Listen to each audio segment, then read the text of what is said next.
Alright, what's going on, guys? It's Jeff, back here over on some more Elden Ring. So in the last video, I put my way through this Castle Ensis area, got some more upgrades and stuff. I didn't play very long. I spent most of the video beating Rolana and then just like running around in circles over here to get the upgrades and stuff. Beat the hippo, and now I'm over here in the Shadow Keep where Mesmer is. Gaius is in the back. The flower over here is also in the back. There's a lot of bosses to do here. I'm just kidding, I'm kidding. Alright, what's going on, guys? It's Jeff. As you guys pretty much have seen, FaZeClan is over. FaZeClan ended. It's gone. It's done. So where to start?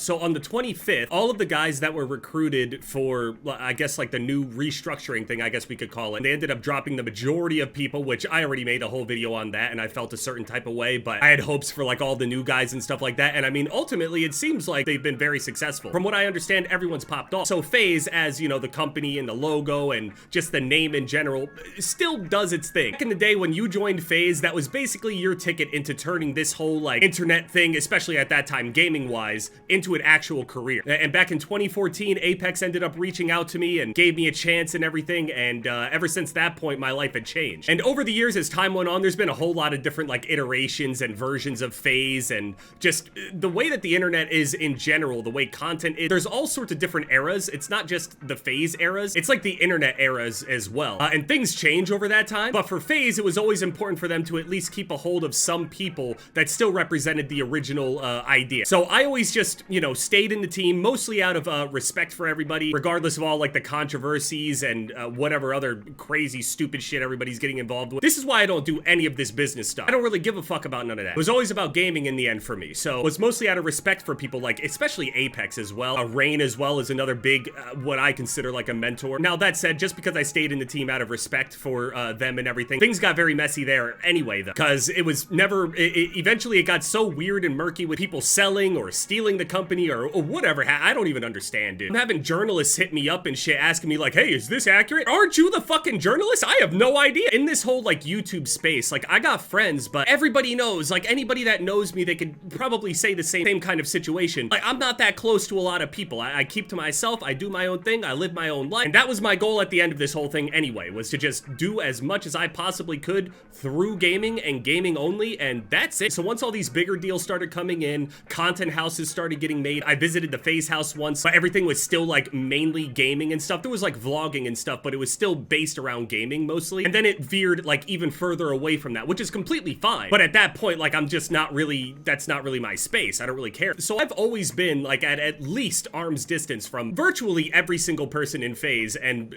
anybody else. I mean, if it makes anyone feel any better, I do that with everybody. It's not specific to FaZe, but I don't want to travel the world. I don't want to make like 5 million fucking friends. I don't want to make business partners and shit like that. I don't do business. I really don't. I got the one sponsor with GFUEL because I actually drink it, and past that, I really don't look for anything else. Any sponsorship and business related stuff that I would take or undergo or create or something, I have no will to create anything. There's a whole lot of people that are telling me, oh dude, just take over FaZeClan and start recruiting people and turn the ship around and stuff. Dude, even if I could do that, I don't want to do that. I don't want to be a leader. I would genuinely, I'm not joking, I would rather be a part of a group and not be the leader and lose than be the leader and win. I don't want to lead. I don't want to lead so much so that I would rather lose under somebody else's leadership. Don't want to lead. I don't want to be responsible. I don't want to create something that other people could potentially depend on. I don't want to do it. I don't have the passion for that kind of thing. I got the passion for what it is that I do specifically, and that's it. So people are asking, am I leaving FaZe? Am I staying in FaZe? I didn't really know how to explain it, but you can't leave a team that is literally over. It's done. It's gone. You can't leave a team that doesn't exist. I'm making that sound like it's dramatic or like a bad thing. In truth, of all the ways that this could have ended, it's not that bad. It's actually kind of perfect for a lot of the people here that are involved with FaZe, especially behind the scenes and stuff. It seems like a whole lot of people have a whole lot of like beef with each other, and money conversations and contract splits. By the way, I just have to note this here. Under the entire time that I was in FaZe, I'm like 99% positive I never even saw a contract anywhere. I never even saw a contract. I was never asked of anything or like a percentage of anything. This is also through all of the time of like them selling and like having like new leadership or whatever, whoever's owning it. I have never been approached by the original leaders. I've never been approached by the new owners of any of these with a contract. I have never been approached, period, about a contract. From the very beginning, it's no strings attached. The most organic membership you could possibly have. I didn't get signed to FaZe, I joined FaZe, and I stayed.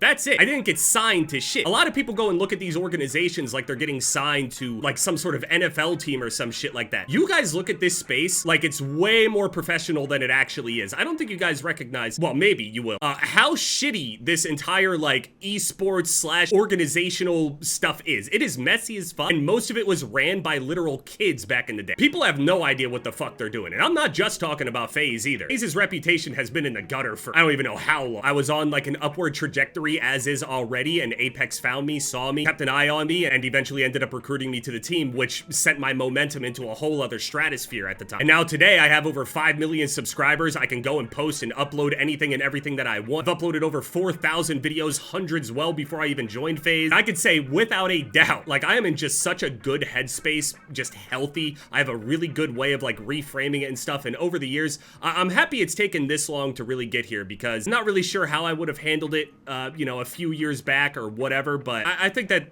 it ending like this, I think this is one of the cleanest ways possible. You know, wipe our hands clean of this whole thing. Here's to the future, you know? That said, all that's basically gonna change on my channel is a grand total of 2 things. My name on YouTube and my bio on Twitter. And I think that's it. So all I'm gonna do is change 2 things on the channel. Nothing in the content is changing whatsoever. A lot of people already say they don't consider me a part of FaZe or whatever, blah, blah, blah. But regardless, overall, FaZe means a lot of different things to a whole lot of different people. And maybe some people are just gonna tune out whenever they hear that. They don't really know what that means. But the idea of FaZe to me had a lot more to do with like the original gaming stuff and the entire like culture around that. All the flexing and shit, regardless of how much money I've made over the years, has never really been my thing. I understand that that's like super entertaining for a whole lot of other people, and that's what FaZe is to them. But for me, that's not really what it was. So everybody's got their different ideas of FaZe, but I just want to thank every single person in FaZe throughout all the years, whether we interacted a lot or didn't. I'm proud of you guys. Those of you I remember, those of you who I don't, those of you who I don't even know if you were ever in the team or not, I don't even know. I've been distant for so long. I mean, I paid attention to it. No, I still know generally what's going on. I'm on the internet all the time. It's not like, you know, I'm sitting around on some boat or some shit. I'm sitting here gaming and I'm on the internet. I see it. I know. You know, I've talked to Apex. I've talked to Rain. I've talked to other people in the team, Scope as well. Yeah, it seems like everybody is just ready. So that's me touching on the FaZe thing. I don't have any tea. I'm not throwing anybody under the bus. I ain't saying no names, none of that shit. I don't know anybody. I can't speak on none of that. I just hope the best for all of you, and a lot of you guys managed to get out of all that evil ass money shit, because that shit is poison, man. Genuinely it is. Now watch me absolutely slam Mesmer in this boss fight.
America, a curse upon thee.